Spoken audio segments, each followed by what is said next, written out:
Musophobia.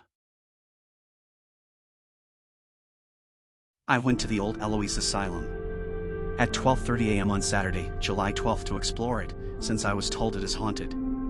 To my surprise, the elevator still worked even though it has been more than 50 years since the asylum was abandoned.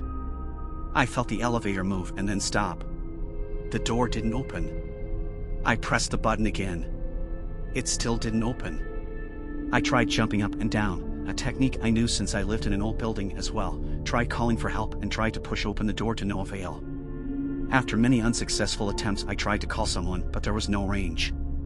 Trying to be optimistic, I assured myself that someone who comes to explore the asylum like me would find me, or the elevator might start working again. I sat on the floor, waiting for the slightest movement, hinting at the possibility that I would be able to see the light of day again, and soon I fell asleep. I woke up, after what feels like a few hours, when I felt something walk over my feet. I looked around for a few minutes while I waited for my eyes to adjust to the darkness again. The first thing I saw I could see again was a mouse.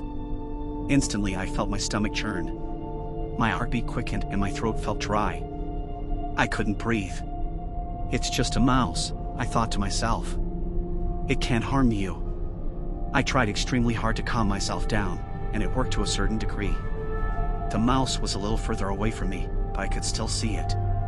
My fear of mice and rats comes from my childhood, when my parents used to lock me in the basement whenever I did anything they didn't like.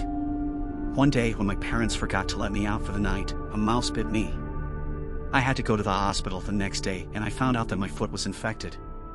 I couldn't walk for weeks after that. Just as I had started to doze off again, I saw another mouse. Then another, and another. Soon the room started to fill with dozens of mice. I couldn't understand where they were coming from. I tried to get up and try to get the door open again, but I couldn't. I was stuck to the floor. I felt my chest ache and my throat dry up. I felt panic rise from the bottom of my stomach. I started feeling an overwhelming sense of dread. I am going to die here. The mice started to climb on my legs, then my shoulders, and my head. They were all over me. I couldn't feel my body anymore. I felt them chew my hair. The more I flailed my arms about, the angrier they seemed to get. I can feel them biting me all over my legs, arms, and stomach. I don't think I can survive anymore. Breaking news. A man was found dead in the elevator of the abandoned Eloise Asylum. The couple that found him had gone there to hunt some spirits, but ended up finding a dead body instead. The police found this letter in the man's notebook. Their theory is that the man was low on oxygen and started hallucinating due to his past trauma.